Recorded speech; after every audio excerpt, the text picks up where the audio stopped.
হিজড়াগুলোকে সারাদিন থাকতাম। এই রাইতে 10টা বাজে 11টা বাজে যাইতাম বাসায়।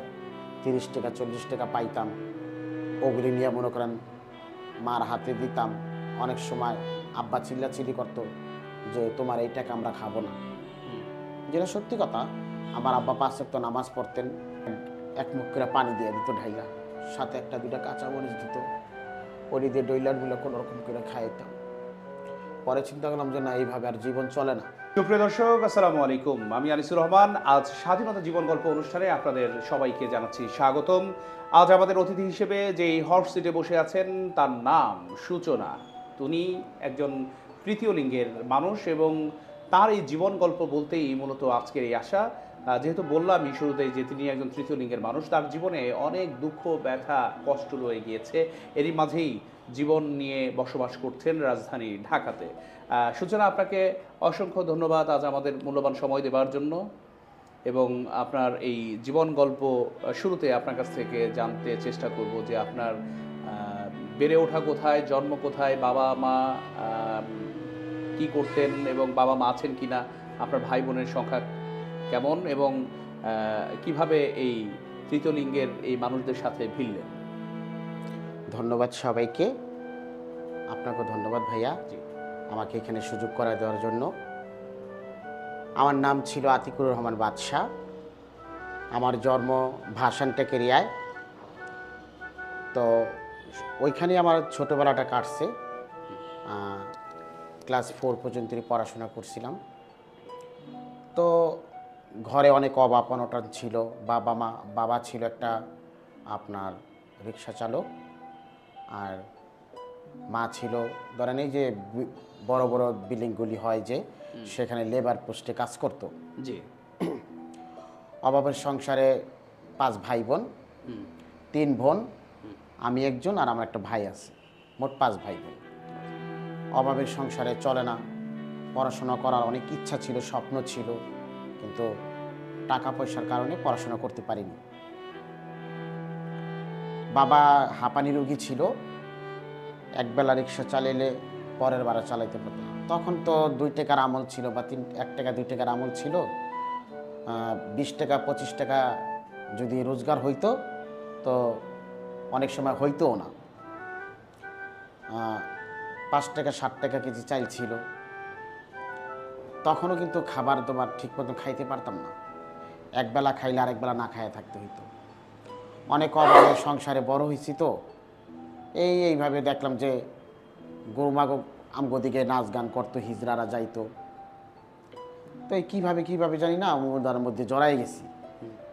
চিন্তা করে দেখলাম অনেক অভাবে থাকি, যদি হ্যাগলগে থাকি যদি 20-30 টাকা আনতে পারি, তাহলে হয়তো ভাই বোনটি নিয়ে বাপ মারে নিয়ে একটু 4টা ডাইল ভাত খাইতে পারবো।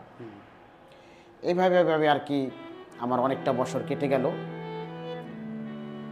অনেক কষ্টের মধ্যেই ছিলাম, কারণ বাবা কিন্তু হাঁপানি রোগী ছিল। তার যদি কখনো ঠান্ডা কাশি লাগতো, এমন অবস্থা হইতো, কাশতে কাশতে কাশতে পুরো রাত পার হয়ে যেত। কিন্তু 10টা টাকা ছিল না যে আমি বা আমার মার ভাই বোনের, আমরা সবাই ছোটোই ছিলাম ভাই বোনগুলি, 10 টাকা খরচ করে ওষুধ পানি খাওয়াইতে পারতাম না। তারপরে দেখালো মা ওই যে সারাদিন সকালবেলা যেত, রাত্রে আসতো, কাজ করে আসতো, 20 টাকা 30 টাকা মজুরি পাইতো। সেই টাকাটা নিয়ে আমরা মনে করেন যে মা কখন আসবে, তখন আমরা মার পিছে পিছে যাইতাম। বাজারে যাইতো, মা আইসা বাজারে যাইতো, সেইখানে বাজার যাই পাইতো, শাক পাতা যাই পাইতো, তখন হয়তো একটু মাছ টাছ কিনতো, চাল ডাল নিয়ে এসে রান্না বান্না কইরা খাওয়ায় লয়, সেই ঘুম পাড়িতে অনেক রাইত হয়ে যেত। এইভাবে মনে করেন আমাদের অনেকটা জীবন কাটতে গেল।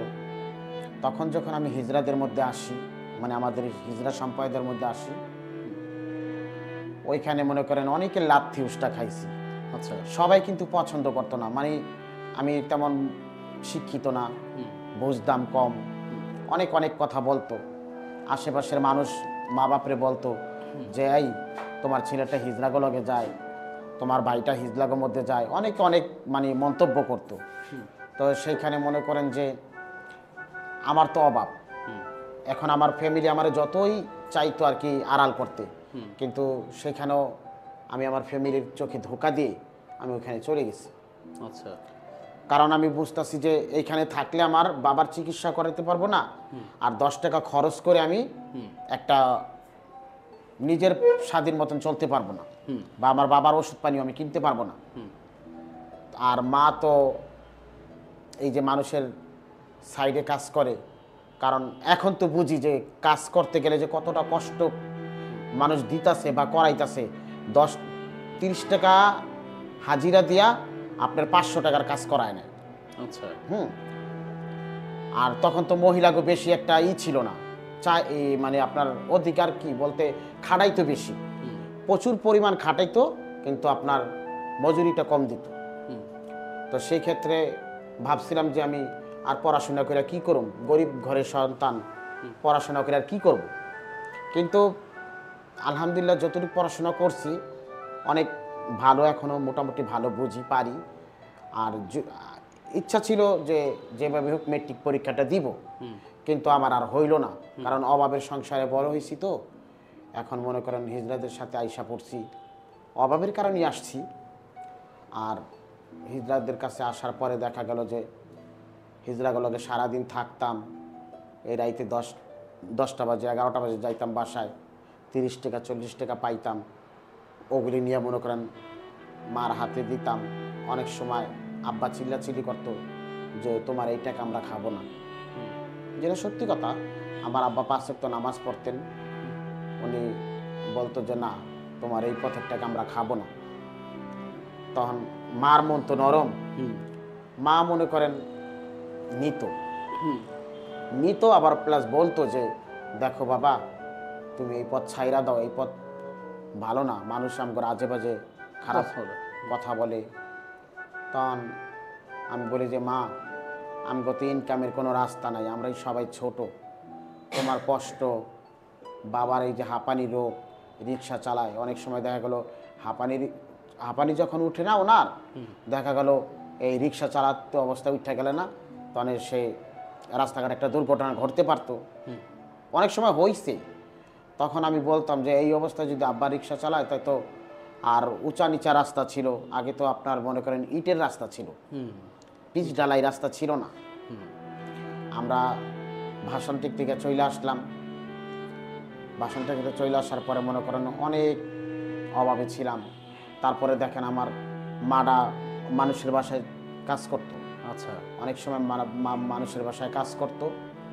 আমি একবার হিজড়াদের কাছে যাই আবার চলে আসছিলাম, 96 সালে গেছি, আবার 2001 সালে চলে আসছি। ভালো লাগে না বাসা থেকে? না, বাসা থেকে দেখা গেল চাপ দিতেছে, আশেপাশের মানুষে অনেক মা বাপরে অনেক বকাঝকা করে বা খারাপ মন্তব্য করে। আবার কিছু হিজড়াগো ব্যবহার আচারও ভাল লাগতো না, তখন চলে আসলাম। পরে যখন দেখি আমার তো আর ইনকাম করার বয়স না, তখন আমাকে কেউ কাজেও নিবে না, কারণ শিশু শ্রম তো আর তখন নিষিদ্ধ ছিল, তখন তো আর আমাকে কেউ কাজ দিবে না। তখন আমার বয়স মনে করেন কত, 5, 6 বা 7, এরকম একটা শিশু বাচ্চারা তার কেউ কাজ দিবে না। তখন আবার চিন্তা করলাম যে আবার মা বাসায় কাজ করে, সেই আপনার মনে করেন যে সকাল 7টার দিকে যাইতো, রাতের 8টা 9টার দিকে আইতো, এই মারে কটা খাবার দিত, বাটি থেকে প্লাস্টিকের বাটিতে কটা খাবার দিত, সেই খাবার নিয়ে আসতো। আমরা 5টা ভাই বোন ওই খাবারের অপেক্ষায় বসে থাকতাম, খাবারের অপেক্ষায় বসে থাকতাম। দেখা গেল মা কী করতো, সবার প্লেটে অল্প অল্প অল্প করে দিত, আর 1 গ্লাস করে, বা আগে তো মগ ছিল টিনের বা প্লাস্টিক ইয়ার মগ ছিল, স্টিলের টিনের মগগুলি ছিল, ওরকম 1 গ্লাস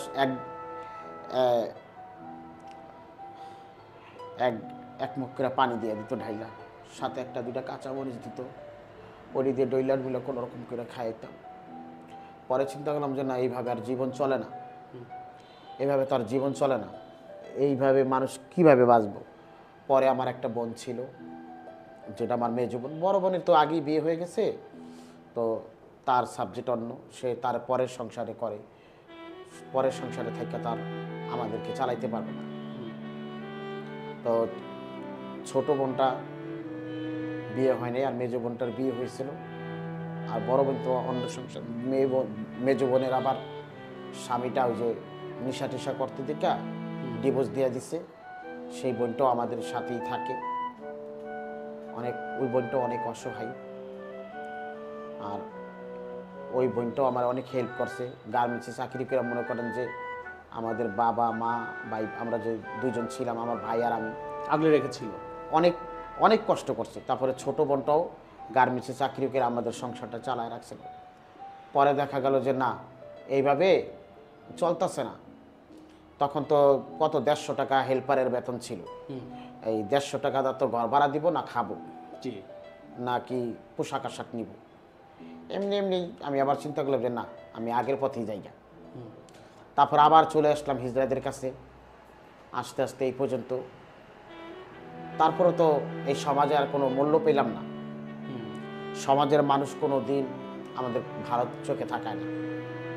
দেখা গেল যে এই যে আমাদের যে হাসিনা ছিল সরকার, ওনার আমলে তো আমি প্রচণ্ড কষ্ট পেয়েছি, প্রচুর। আমাদের হিজড়ারা কিছু আওয়ামী লীগের পক্ষ নিয়ে কাজ করত, ওরা আমাদেরকে অনেক টর্চার করত। আমাদের যে একটা এরিয়া দিত উঠায় নিতে, সেই এলাকাটা পর্যন্ত আমার জোর করে দখল করে নিয়ে গেছে। এখন আমি বর্তমান পুরো বেকার। এখন আমি আমার ওই বইটা কিনে বাবা মাকে নিয়ে অনেক কষ্টে দিন কাটাইতেছি, অনেক কষ্টে আমার দিন কাটতেছে। আমার সাথে আরও 2টা থাকে আমার হিজড়া, ওরা ময়মনসিংহ কিশোরগঞ্জ থাকে। ওইখান থেকে আমার কাছেই আসছিল, আইসা মনে করেন যে আমার সাথেই কাম কাজ করতো। এখন ওদেরও কাজ নাই, আমারই নাই, ওদের থাকবে কিভাবে? ওদের কিনে আমি অনেক কষ্টে জীবনযাপন করতেছি। এদিকে আমার থাকার কারণ কি? কাজ না করার কারণ নাই, ওই যে আওয়ামী লীগের পোলাপাইন দিয়ে আমাদেরকে হুমকি টুমকি দিয়ে আমাদের এলাকাটা দখল করে। এখন তো আর স্বৈরাচার সরকার নাই। এখন স্বৈরাচার সরকার নাই, বাট আপনার যে হয়তো টেনেনবাস মানুষ আগের থেকে মানুষজন চিনে বা টাকা পয়সা দেওয়া মানুষজন ভাড়া টাড়া কইরা আমাদের এলাকাটা দখল করে নিয়ে গেছে। আমি অনেক আপনাদের শীতলিঙ্গের আরেকটা গরু আওয়ামী পন্থী যারা আছে, হ্যাঁ, এখন মনে করেন যে বর্তমানে আমি অনেক অসহায়। আমার যে এইখানে যে আসবো, আমি প্রথম ওরে না বলছিলাম যে না আমার যাওয়ার মনে হবে না, কারণ আমি মিথ্যাও তো বলছি যে আমি কাজে আসছি, আসলে কিন্তু আমি বাসায় ছিলাম। কেন বাসায় ছিলাম? আমি এখানে আসবো, আমি 100 টাকা নিজে এখানে নিয়ে আসবো, সেই ক্ষমতাটা আমার নেই। আগে এক সময় আমার কাছে 500-1000 টাকা থাকতো, এখন 2.5 মাস ধরে আমার কাছে 100 টাকা নেই। আমি কীভাবে আসবো এখানে? একটা মানুষ খালি হাতে তো যাওয়া যায় না, আরেকজনের ভরসা আমি যাব, বাইসে বলা তো যায় না। তখন আমি কিভাবে বাসায় যাব? আমি প্রথম না করছিলাম এই কারণে। আচ্ছা, বুঝতে পেরেছি। তো এখন 3 বেলা খাওয়াটাও দায় হয়ে দাঁড়িয়েছে। হ্যাঁ, এখন একটু কষ্ট হইতেছে, জানি না আল্লাহ পাক কোন শাস্তি দিতেছে। বাবা মা ভাই বোন এখন আমাদের অন্তর্বর্তীকালীন সরকারের কাছে আপনার কোনো কিছু চাওয়া বা প্রত্যাশা? আমার সরকারের বর্তমান যেই সরকার আছে, ডক্টর মোহাম্মদ ইউনূস সাহেব, ওনাকে অনেক ধন্যবাদ জানাই। আমি চাই এই দেশটা সুন্দরভাবে পরিচালনা করেন। আপনারা যত দ্রুত পারেন নির্বাচন দেন, আর আমাদের মতন অসহায় হিজড়াদের পাশে থাকেন। কারণ আমরা আর চাই না মানুষের লাথি উষ্টা আর খাইতে চাই না, কারণ কীভাবে এইভাবে আর পারতেছি না। সবাই আমাদেরকে ধিক্কার জানায়, আমরা চাই আমাদের জন্য কিছু করেন। কারণ কোনো সন্তানই চায় না বাবা মার চোখের পানি পড়ুক। আমার বাবারা এখনও অসুস্থ, 2 বেলা ডাইল ভাতও ঠিক মতন খাওয়াইতে পারতেছি না। আপনাদের কাছে আমার একটাই রিকোয়েস্ট, আমাদেরকে একটা ব্যবস্থা করেন, আর পারতেছি না। কি বলবো যে সূচনা, আপনার যে ব্যথা ভরা কষ্টের কথাগুলো আমি শুনে সত্যি আপনাকে সান্ত্বনা দেবার ভাষা আমার নেই। তবে সুপ্রিয় দর্শক, একটি কথা না বললেই নয়, এই সূচনা তার জীবন জন্মের পর থেকেই কিন্তু দুঃখ, দুর্দশা এবং হতাশা দেখে দেখেই কিন্তু আজ অবধি তিনি চলছেন। একটা পর্যায়ে তিনি যখন এই তৃতীয় লিঙ্গের মানুষদের সাথে মিশতে আসলেন, সেখানেও নানা ধরনের বৈষম্য, অর্থাৎ স্বৈরাচার আওয়ামী ফ্যাসিস্ট সরকারের দ্বারাও কিন্তু তারা বেশ প্রভাবিত হয়েছে এবং এক শ্রেণীর মানুষ, অর্থাৎ তৃতীয় শ্রেণীর মানুষ কিন্তু তাদের অন্য যারা আছে তাদের সম্প্রদায়, তাদের উপর কিন্তু চড়াও হয়েছে। তো সেই কষ্টের কথাগুলোই কিন্তু তিনি বলছিলেন। এবং এখন দিন আনা দিন খাওয়া এইসব মানুষের দ্বিতীয় লিঙ্গের মানুষের এখন একটাই স্বপ্ন যে কোনো মতো খেয়ে পড়ে যদি বাঁচা যায়, এবং তার সেই মা বা বোনের কথা শুনছিলেন তাদেরকে একসাথে নিয়ে, সেটি কিন্তু তার প্রত্যাশা। সূচনা, আপনাকে অসংখ্য ধন্যবাদ আজ আপনার এই মনের কথাগুলো আমাদের স্বাধীনতা জীবন গল্প অনুষ্ঠানে বলবার জন্য, এবং সেই সাথে আপনার জন্য শুভকামনা থাকবে যে ভালো একটি কর্মসংস্থানের ব্যবস্থা হোক, এবং আপনি এই কর্মসংস্থানের মাধ্যমে যাতে আপনি আপনার পরিবার পরিজন নিয়ে চলতে পারেন। সুপ্রিয় দর্শক এবং আমাদের অন্তর্বর্তীকালীন প্রধান উপদেষ্টা সহ যারা উপদেষ্টা মণ্ডলী আছেন, তাদের কাছে কিন্তু একটাই প্রত্যাশা এখন যে এই তৃতীয় লিঙ্গের সম্প্রদায়ের পাশে এসে কিন্তু দাঁড়ানোর সময় এখনই। আপনারা দাঁড়াবেন, আপনারা তাদের যত্নের হাত তাদের মাথায় তুলে রাখবেন, তবেই তাদেরকে কিন্তু সেই সান্ত্বনা বিরাজ করবে যে স্বৈরাচারী সরকার পতনের পর তারা এই অন্তর্বর্তীকালীন সরকারের সান্নিধ্য পেয়েছেন, এই অন্তর্বর্তীকালীন সরকারের সান্নিধ্য পেয়ে তারা তাদের জীবনমান পরিবর্তন করতে পেরেছেন। সেই প্রত্যাশা রেখেই আজ স্বাধীনতা জীবন গল্প অনুষ্ঠান থেকে আমি আনিসুর রহমান বিদায় নিব। সুপ্রিয় দর্শক, আপনারা জানেন যে স্বাধীনতা জীবন গল্প অনুষ্ঠানটি এটাই আপনাদের জন্যই করা। কেউ যদি আপনারা এসে আমাদের এই হট সিটে বসে আপনার জীবন গল্প শেয়ার করতে চান, সেই সুবাদে কিন্তু অবশ্যই আমাদের স্বাধীনতা টিভি বিডি নামক একটি ইউটিউব চ্যানেল এবং স্বাধীনতা টিভি বাংলা এবং স্বাধীনতা টিভি নামে আমাদের ফেসবুক পেজ রয়েছে। সেখানে আমাদের কমেন্টস বক্সে কমেন্টস করতে পারেন, কিংবা মেসেঞ্জারে আমাদের সাথে যোগাযোগ করে আপনিও এই হট সিটে বসে আপনার সেই জীবন গল্প আমাদের সাথে শেয়ার করতে পারেন। সুপ্রিয় দর্শক, ভালো থাকবেন, সুস্থ থাকবেন, নিরাপদে থাকবেন, আর অবশ্যই স্বাধীনতা টিভি বাংলার সাথেই থাকবেন বলে এমনটাই প্রত্যাশা করে আজ এখান থেকেই বিদায় নিব। আসসালামু আলাইকুম।